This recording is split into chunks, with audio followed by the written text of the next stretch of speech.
To another episode of Next Level Minds. Today we're going to be sitting down with a good friend and colleague of mine, Andy Nock. Him and I had the opportunity to touch base at a networking event a while back, and we have stayed in contact ever since. But Andy's really going to bring the heat today with a lot of great value, talking on the topic of diligent processes and entrepreneurship. Andy's background is all across the board with various careers, adversities, failures, and success stories. You're going to hear a lot out of him today, and you're probably going to hear different types of value that you haven't heard before. And Andy is really going to bring the heat, and I'm fully confident in that, and I'm really excited you guys are here to listen today. Thank you again for tuning in.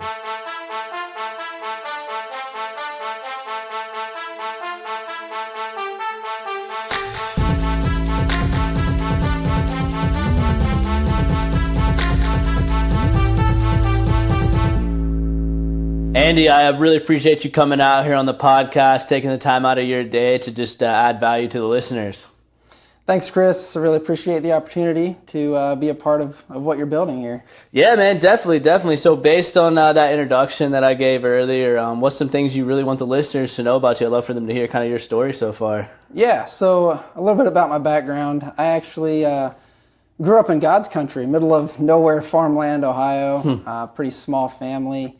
We weren't wealthy by any means. My dad was involved in racing. My mom was a teacher, and so I got involved in racing through my dad. I was actually at a racetrack a few months after I was born, so very, very early on. And then actually started racing when I was 6 years old. Started driving go-karts as a wee lad, and progressed up through that. After a few years, progressed. Won a few championships, and we thought, hey, maybe this could be something long-term career. Turn that into a full-time deal. My dad started a business to build racing engines to help pay for some of my career. You'll understand where that comes into play down the road here. His business wasn't anything major, just small extra income. So kept racing, progressed that up through the years. Then the long-term goal was for me to get enough sponsorship, go to IndyCar. Everything was going peachy, moving right along with that. Then unexpectedly, my senior year of high school, my dad was diagnosed with lung cancer and actually died about 8 months later. So it's very, very quick, abrupt. My dad was, like my coach, my mentor. Obviously, he's my dad. It was a huge blow to everyone in our family. And I had to learn pretty much what seemed like overnight how to do everything, whether it was racing, life, whatever, in high school. So after that, a backup plan, I went to college, got a mechanical engineering degree, got a business degree, and I figured I could be involved in racing one way or another if something happened and I wasn't a driver. So right after college, I had some sponsors, was working with some IndyCar teams on getting possibly a ride set up. So I moved to Indianapolis right after that. And everything was going all right. Then as we were putting some details together, lost sponsorship. Nothing really materialized, just a few test sessions, unfortunately. And all the while, I kept my dad's business going and kind of grew that. So turned that from a small side business into an engineering design company. We did testing and design work for Honda, Briggs & Stratton, actually built a proprietary engine for Honda. We had clients all over North America, all over Australia, and we were probably number 3, within the top 3 in the industry for companies of what we did. So that kind of, kept going. Probably, I'd say 2015, started to kind of see the writing on the wall with the racing industry. It's a tough way to make a living. Had some friends get killed. Rides are tough to come by. I mean, it's just unrealistic to make a living that way. So try to take a few steps back. My girlfriend at the time had actually moved down to Charlotte. I followed her, we got married, and my in-laws, who have made their living all through their lives in real estate. My father-in-law builds custom homes. My mother-in-law is a real estate agent. My sister-in-law is a real estate agent.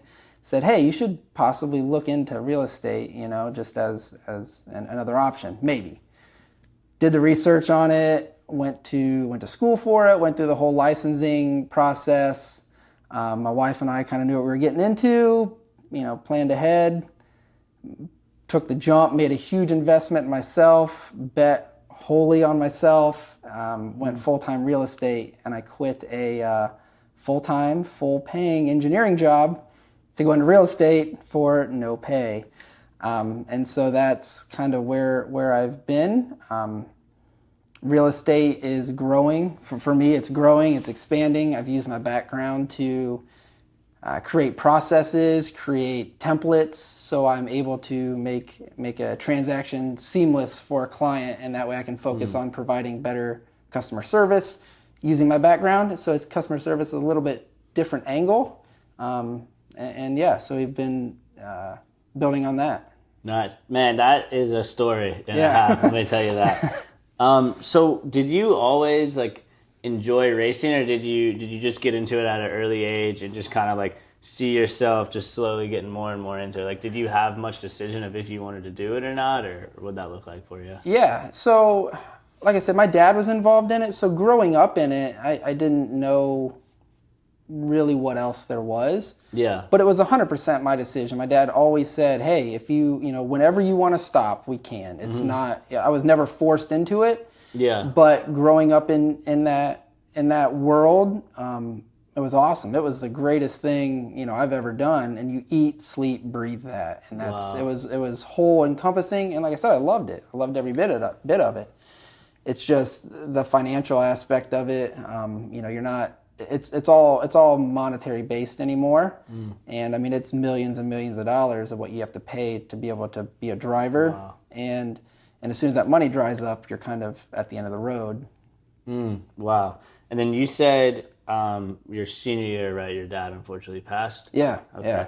When that happened, I mean, how did that hit you? I imagine it's pretty strong, but yeah. It's like I said, it was a blow. I mean, the guy had never smoked a day in his life. So to get lung cancer, we're like, man, where did this come from? So not only did I lose kind of like my manager, my coach, my everything in the racing world, I lost my dad, My mom lost her husband of 25 years. My sister lost her dad. It was just this huge kind of like slap to the face, like, holy crap, now what? And at that time, I thought, man, why is this happening to me? Now it's been, 10 years. Looking back, in a roundabout way, that possibly could have been one of the best things that had happened to me, because it teaches you, well, like I said, I had to learn everything overnight, like immediately. I didn't even know how to drive a truck and trailer. And like, hey, you better figure it out real quick. Yeah. So not only learning that, but learning life skills and managing and having to figure out how to do everything on my own. Like my mom was there to support me, but she, as far as racing goes, she didn't know. Yeah. And I've been able to build on that. And when you learn early on, it's up to you to make your own destiny, make your own ends. Man, you can build off of that for as long as you want. It hardens you for sure. Right. Intestinal fortitude, man, for sure, for sure. What was your strategy like going into learning all these different things, driving a trailer, fixing this, doing this racing? Like, did you feel extremely overwhelmed at first, or did you kind of chunk it out like one by one, bit by bit? Yeah. Man, I'm trying to remember.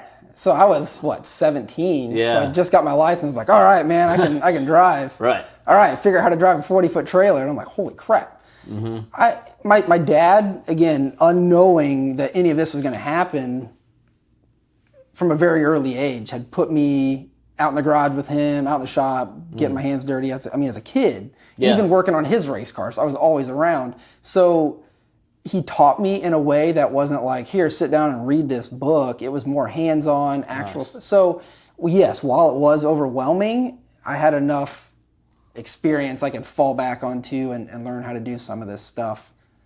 Firsthand. Did you ever have any moments when, you went through that adversity that you're like, you know what, I'm done, I quit this is ridiculous, Or did you just kind of keep on going through? Like, what was that? What was it like right there? Paint a picture. Oh man, it was like just grabbing it. There for a while, it's like you're treading water to still drown, you know? Yeah. Grasping at straws, anything you can. And I'm like, I mean, there were multiple times I went to my mom, I'm like, what am I doing here? You know, why am I still doing this? But it was, not only was it a passion, but it was like, you know, you need to figure this out. Whatever, you need to figure it out or you're done. It's game over.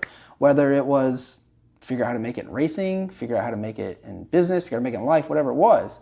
But yeah, there were definitely some low points where I'm like, man, I don't know if I can keep doing this. Yeah. And it's like I said, it's paid dividends. Basically, I don't want to say going through it again, but starting over in real estate, it's like, yeah, I kind of know what I'm doing here. This is It makes it much easier to swallow. It's not easy by any means. It makes it easier to go about it. Because you're used to, you know, putting the boots on, strapping up. Exactly. Yeah. Were you having to be kind of more of like a foundation for your mom at the moment, or was she pretty strong in it? You know, I think at the time, she definitely was probably the glue that held us together. But now it's because my sister's moved away, I've moved away. I'm kind of taking that role now. It's weird. I expect it to be the other way, you know, because you're the man of the house at that point. But my mom did awesome as far as taking care of us, like essentially running a family all of a sudden by herself, working, paying for everything by herself. But now it's kind of like, hey, I'm able to kind of repay her for what she's done, help her, be her person to lean on. And so, yeah, no, I enjoy that because everything that my mom had sacrificed and done for us, I'm able to give some of that back to her now. What advice would you give out there to maybe somebody who's going through something similar, who's hitting a wall, and maybe they had a family member pass away? You know, what advice would you have out there to help them kind of grow through that adversity? Man, to be honest, it sucks, and there is no other way to put it. It is more than likely the worst thing that's ever going to happen to you in your life. But if you push through it, I promise you, if you push through it, it's going to be better on the other side. It's not going to be easy. It's an uphill battle. It's going to take a lot of work. It's not easy. It's not an overnight thing. Like I said, I'm 10 years out from it at this point, and I'm still rebuilding it. And I still go through these times of like, man, what would have been if my dad was still here? Would I be in a different place? But I can honestly tell you, if I did not go through that, I would not have the intestinal fortitude that I do now, and I would not have the work ethic that I do now. I can tell you that, but you have to push through it. I promise you, push through it. It's brighter on the other side. Right, yeah, I think that's one of the main things with adversities, right, is just, I think gratitude has a lot to do with it. Of saying, okay, I'm in this situation, but a quote that I heard that my dad actually told me back in the day was, hey, do all you can with where you are with what you have. That's a perfect way to put it. Yeah, so it's, you may not have everything, but got to do all you can with what you have. Exactly, and that's a perfect way to put it. Like you said, you might not have everything. But if you use your resources that you have, think outside the box, rely on some of those people, you know, that you've grown up with or that you've met with or you've networked with, rely on some of them. You know, they'll help you out. If you've made a good enough connection with someone, an honest connection, don't get into a relationship just to use someone. But if you really make a connection with someone, people will help you out. There's good people out there.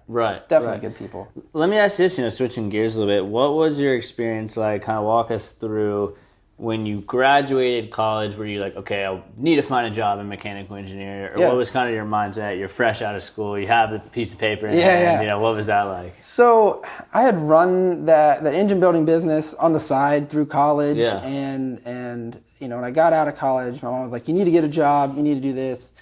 And so I did. I went and I interviewed at a few places. Obviously, you get shot down left and right. It's another good, you know, build up is better. You get thick skin real quick. And after a couple times, you know, I'm like, man, I'm putting so much effort into trying to get this job, but I already have a business that I've put a lot of sweat equity into. And so I started to focus a little bit more on the business, and kept doing that. And then I'm like, well, I'm going to focus full time on this and quit. I quit trying to find other jobs. And that's where I built that business up. I mean, it was, again, a lot of work, but I built that thing up. So it really kind of, right after college, you can, you know, you can definitely go get a job, and I think it's a good path because it teaches you, management, where people kind of fall, how to take direction, and it gives you a nice steady paycheck, which is always a plus coming out of college, right? But that's a perfect opportunity for you to take some of that spare time, and if you want to be an entrepreneur, if you want to start a side business, and if you just want to keep it a side business, that's perfect. If you want to spend that time, start a side business, turn it into something else, it's awesome. You've got working capital coming in from your other job. It's someone's essentially going to be able to pay you for starting something. Right. So there's two ways to look at it. Look at it that way if you want to start a side business, or if you're like, man, you know what, I want to be CEO of Bank of America. Man, you can, right after college, network with who you can. Do it in college. Start networking, start doing internships in college, and believe me, those will pay dividends down the road. Get in early and just start working your way up through the corporate ladder. And it's whatever path someone really wants to take. Yeah, definitely. I mean, I'm all about starting a side business outside your 9 to 5. That's entrepreneurship, something I'm extremely passionate about. Right. That's a really good point too, because you have people like myself and other people who obviously want to be an entrepreneur one day, start a side business, and then you have people like my sister's husband, for example. He's very successful in PwC, the accounting firm. He's a general partner with them, doing very well. Yeah. But he, like you mentioned, he networked appropriately in college. He did the internships there. He started as like, low-level audit accountant. Right. He just kind of worked his way up. So it's all about the path that you want to take. Like if you want to do the path in corporate America and be the VP, then awesome, go for that. But if you want to be a true entrepreneur, then that's when you have to dedicate, what is it right now? 7 p.m. to 9:30, 10 p.m. and build that side business, side revenue. So that's awesome. So what was like a big, I guess, entrepreneurial struggle you dealt with your company? Because I know there's probably a sea of them that you did, but what's like kind of a main one that you learned from? A couple of big ones are financial, because it takes a lot of money to do just about anything, to be honest. And then the fact of you really have to, where you get your information from, where you get your direction from. Like I said, as a whole, people are good. They're going to help you. But at some point, there are going to be people out there, if you're trying to get information from someone in the same industry, they might not give you everything, or they might give you wrong information. So it's like a lot of it is just educating yourself and getting connected to the right people where you can get that information. Yeah. But man, that's a good question. But I would think probably those two on my end are the biggest. Having the capital to expand, or even the resources to start, to build the capital to expand, and getting the right information. Yeah. And I guess another big one was learning to fail, honestly, because you grow up as saying, hey, if you fail, you're a failure. You got to look at that as like, use that as a stepping stone, as a learning point. It's like, hey, that didn't work. Okay, that's fine. We know what doesn't work. Yeah. Learn from it, build off of that. And that was a big mindset change for me. Just learning that, hey, it's okay. You don't want to fail every bit of it, but take those failures, embrace them, and say, hey, look, this is what I've learned from. Use it to engage with your clients. Use it to engage with, possible employees of yours, and just build off of those failures. I totally agree. I mean, failures are going to happen. Yeah, exactly. They're going to happen. It's inevitable. Yeah. And let me ask you this. So with resources and capital, 2 questions along that. Are you a fan of mentors? Do you think that's a must-have? And number 2, if you want to start a business, you're trying to build a side business, are you a fan of taking out a personal business loan? Let's go with... All right, we'll start with the mentors. I would say yes, but it's not... Do not pick the first one you come across, and don't pick... if you have someone in your family that's a good resource, by all means, that's definitely good. But don't pick them just because they're your family. Yeah, might sound bad. I'm sorry, Mom, but you need someone that really has gone through the same thing that you have, or knows your backgrounds. Because not everyone is going to be a one-size-fits-all mentor, but you need someone to kind of rely on. And one for confidence, obviously, when those failures do happen, say, hey, look, this happens. It's all right. Keep pushing through. And also where to get your good, solid, usable information. I'm trying to think of some of my mentors. They were my dad's friends, and also friends that I had built along the way as far as racing engines go. And now in real estate, I've used my in-laws. I've used other contacts I've made from racing they've also transitioned into real estate in an investment form. I rely on them as to bounce ideas off of and kind of see what their thoughts are on moving forward. And as far as a personal loan, if you can do a business loan, by all means, I would go for it. But I am a huge fan. If you really are set on doing an entrepreneur form, whether it's a business or whatever, you better bet on yourself every day. You are the only person that you can 100% count on, and you are the only person that's going to do exactly what you want. Hedge on yourself, man. And if you have the confidence to do that, and you're like, look, I know I can pay this deal back, and I know come hell or high water, I'm going to make this work, then go for it. Yeah. Sink or swim, man. Yeah. You bet on yourself. Yeah, bet kind on of yourself. Making your situation, backing yourself into a corner so you're forced to get out of it, right? Yeah, but you really need to weigh the risk to reward too. I mean, if you're going to go out there and you're like, hey, this has about a 1% chance of success, I'm going to take out $1 million loan. You probably should weigh your options a little bit more, But if you're like, look, I've got a solid plan, I've got the right contacts, I know what I'm going to do every step of the way. Heck yeah, do it. Bet on yourself. Yeah. That's awesome. I totally agree with those points. And one thing too about mentors is I know a lot of people, they struggle to find them, but I think utilizing social media and platforms like LinkedIn, you can really find one. I needed a mentor the other day for a big project I'm working on. Don't announce it yet because it's not fully transparent with everyone yet, but needed a skill set that I didn't really know. So I literally made a YouTube video on obviously YouTube, made it private, and then sent the link out to 10 people that had that skill set on LinkedIn, and was like, hey man, can you help me? And 2 message back, they're like, yeah, let's hop on a call. Nice. So it's utilizing alternative methods. So I feel like sometimes people don't like to get DM'd or messaged hey, can you mentor me?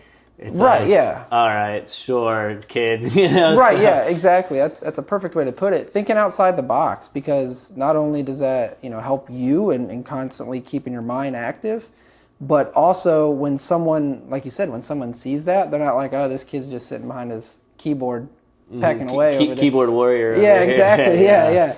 It's like, man, he's really coming at this from a different direction. Yeah. Again, once people see that, they are so much more apt to work with you. That's a good way to put it. I never thought about that. That's cool. Yeah, it's a good idea, yeah. What, walk me through this. So you have your company, right? Yeah. And then, so your wife gets a job in Charlotte. Yep. And then you moved down here how long after? It was almost a year. Yeah. Almost a year she was down here before I got here. And were you able to bring your company down here? I did, so I still have all my equipment and stuff, but as I was taking a step back from racing, I kind of weaned all of my clients off, sent them other places, made contacts with them, because I was like, look, if I'm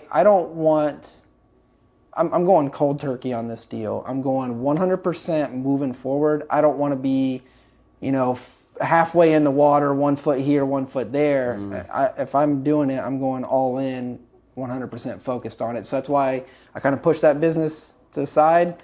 Like I said, I gave every client an out, gave them an opportunity to go somewhere else, and then focused 100% solely on real estate. Yeah, okay. So when you made that switch, obviously, from your business to real estate, it's kind of completely separate industries, right? Big time. Did you use what you learned when your dad unfortunately passed away of I'm going to pull up the boots, I'm going to learn? Did you use that kind of mindset when you switched over to real estate?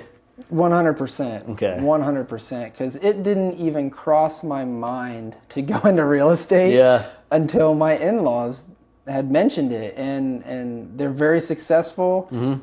Again, my father-in-law was kind of the same way. He grew up, didn't have a lot, but he built an awesome business. He was building, multi-million-dollar houses on Lake Michigan for CEOs living in Chicago. Wow. He built, and so I'm like, man, if this guy can do it, I can do the same thing. Yeah. So I kind of went into it blind, and so I had to rely on other people.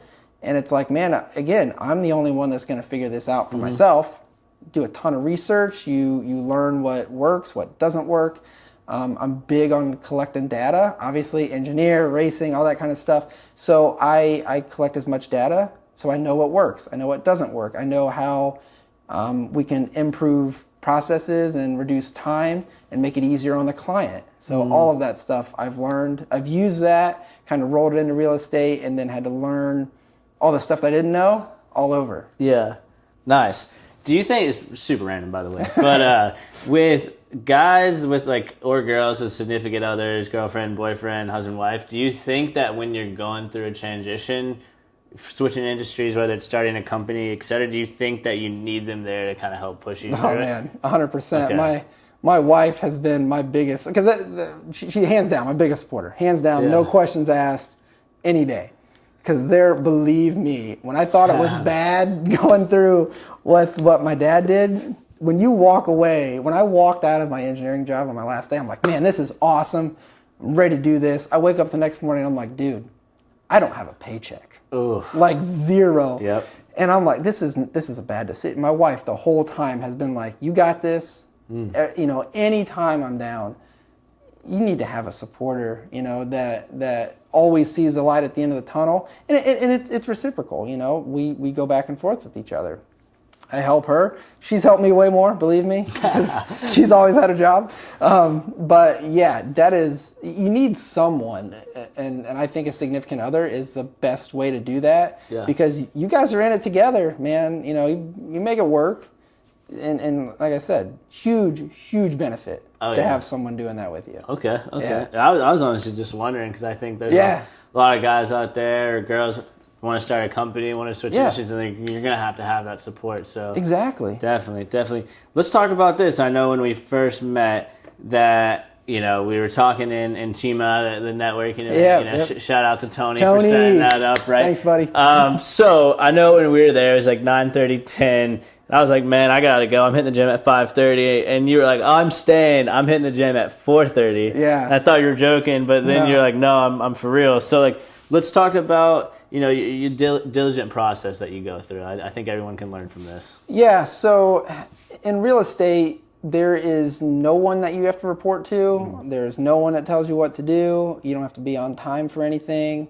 It is very open-ended, so you have to be very, very, very diligent on time management, money management, scheduling, if you really want to go somewhere with it. So after I got out of racing, I'm like, man, pizza, cake, it's all good. Let's eat it, you know? Yeah. So it kind of started with getting back into shape, going to the gym, and I'm like, man, I have this schedule I'm trying to keep. How do I make this all work? So I started getting up 4:30, going to the gym, doing breakfast, and then getting into the office at 7. Getting in front of the computer, getting in front of clients by 7:30. So then I started doing time blocking. So every day, put it on my calendar. I do emails for a certain amount of time. I make phone calls for a certain amount of time. I meet clients for a certain amount of time. Being super, super diligent on time management, and that way you don't get off task, you don't wander. And Ryan Serhant, which a lot of you guys probably know who he is the one that kind of said that. You know, he's like, if you get up early and do a workout, physically the hardest part of your day is done before anyone else wakes up. You're that much further ahead than anyone else. You've gained 2 hours of your productive day where the other guy's over there sleeping, doing whatever. And to each their own. If you want to do that, there's fine. There's nothing wrong with that. But I have made myself be very, very diligent on time management, money management, and scheduling. And I've done it through getting up early, making sure I'm on time, and doing time blocking. Man, I'm not quite at the 4:30 mark, but I will give it to myself. I'm at the 5:30. So, but I commend you for that, man. It is not, believe me, 4:35, anything before 6 is not enjoyable. Yeah.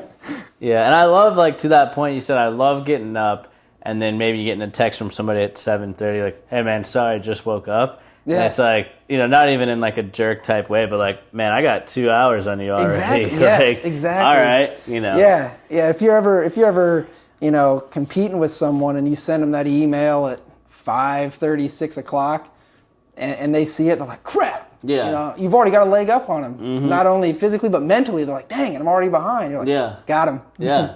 And I'm big on this too. It's like tunnel vision on your goals. And then my thing is like, all right, we'll see who's who in 5 years, right? Exactly. So especially for people who like give you crap, like, why aren't you going out? Why aren't you going out? It's like, hey, we'll see what happens. I'll see you in 5 years. Exactly. So nice. Well, what would you have to say? Like, what's some like final advice? I know we're kind of ending up right now, but what's some like final advice you could give to people out there who maybe are struggling a little bit, who are thinking about completely switching careers from like you did from racing to real estate, and just what are some advice too on like just diligent processes? That's a huge one too. Yeah. So getting a good mentor, getting a good plan. And if you want to switch careers, dude, that's awesome. That's awesome. You have to be passionate about what you do. If you don't love it, man, you're gonna burn out so quick. And when you enjoy it, you radiate that. If you're in it just for the money, people sense that in a heartbeat, man. And you want to create. My goal is to create raving fans. They're gonna refer you. Whatever your business is, if you create those raving fans, and you have to do that. Not by chasing the money, but by chasing your dream, your goals, your passions. And then you get a mentor. Have someone kind of coach you through and give you some ideas, have a path, have a plan. And then be very, very diligent. Like you said, tunnel vision. You have a goal. And yes, you're gonna go through trouble, you're gonna go through hard times, but as long as you find your way back to that path and keep digging, it's going to work. It's going to work. I promise. And like I said, it's tough. It's not easy. If it's easy, everyone would do it. Everybody would be a millionaire. But I promise. Push through it, man. It'll work. Yeah. I love it. Those are all excellent final advice, ending points for everybody. Where can people connect with you if they want to know more, about Andy Nock? Is it LinkedIn, Instagram? If people wanted to ask you some questions, where can everyone connect with you? Yeah, I'm on LinkedIn. I'm on Facebook. Andy Nock, broker realtor, business Facebook page. I'm on Instagram. Shoot me an email, andy.nock@allentate.com. Or shoot me a DM on one of the social medias. You can, on my Instagram, there's still some old racing pictures, some old farm pictures. You can check out all my my old days on that one. But I'd be happy to answer questions, real estate, or hey, if you're like, man, I'm going through something similar to you, I'll listen. Nice. I always, like you said, I really enjoy helping people. It's fun. It's fun. Yeah, cool. And then final question: if you had to describe one word for success and work ethic, what would that be? One word to describe success and work ethic. I'm probably going to go with fortitude. Okay. Fortitude, because it's that or hardened. Fortitude or hardened. And hardened, I think, is kind of possibly has a negative connotation to it. Go with fortitude. Okay. First answer. I'll stick with that one. Oh, nice. Well, hey, man, I really appreciate you coming out here on the Next Level Minds podcast and really just giving all your value today. I know you obviously speak from the heart when you give all this. So thanks again. I really appreciate it. I appreciate you having me, and thanks again. Yeah, man, definitely.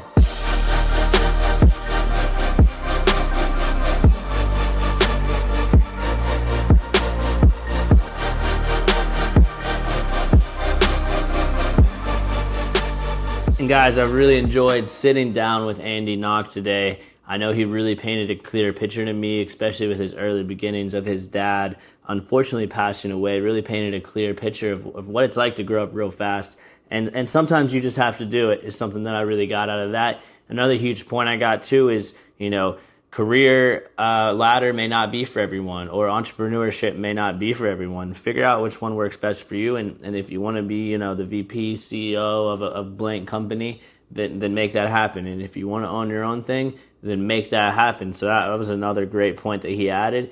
And I think finally it's fortitude. That's his word, for success, summing that up, and I think that really is true.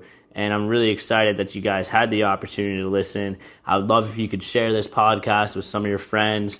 throw a review on there. Let me know what I'm doing wrong. Give me some feedback. I'm trying to help you guys out, and I'm trying to help each and every person out there grow to their fullest potential through this podcast. So any feedback would be appreciated. Follow me on Instagram at ChrisChapChap. Share this podcast, and hopefully you got some value out of it. As we like to say here, your mindset is your greatest weapon for the battle of success, and I hope you guys take that into your week.